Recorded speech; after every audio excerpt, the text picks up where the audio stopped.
Greetings and welcome to Yarnspirations.com. I'm Mary Beth Temple for Hooked for Life, and in this video we're going to take a short look at how to embroider a French knot. Now, a French knot is an embroidery technique that is often used in knit and crochet items, particularly for adorable little eyeballs, like in this pattern, which is the Crochet Square Bear, available for free here on Yarnspirations.com. And we have a little diagram there about how to do a French knot, but I'm going to show you on camera because it's one of those things that makes a lot more sense once you have seen it done.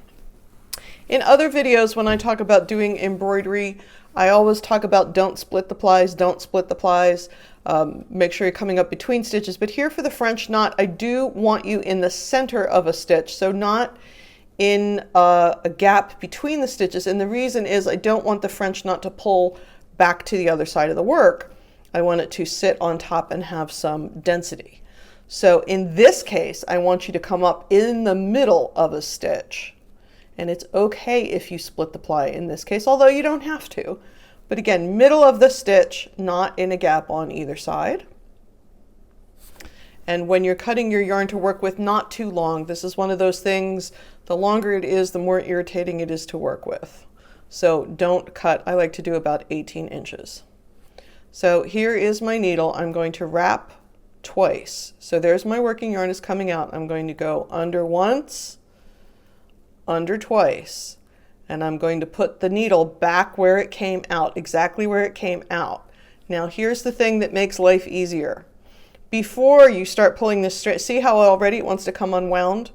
And if you are not careful, what happens is you have a knot 2 inches away from your work, which is not where you want it. So using your finger, give this a little tug. Now watch my left thumbnail. I'm going to hold those loops down in place exactly where I want them to be. And now I am going to pull the yarn through. And I'm not going to pull it super tight because remember, I want it to stick up. I want it to have some density, but I'm going to hold onto those loops, and that keeps the loops near the work, which is where I want them. I don't want the loop to wind up, you know, an inch to the left. Let's try that one more time. So come up in the middle of a stitch,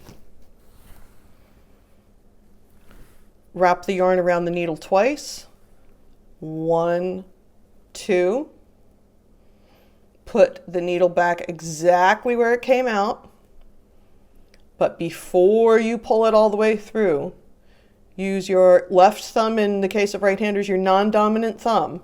See, I gave it a little tug on the working yarn, and I'm holding those loops exactly where I want them to be.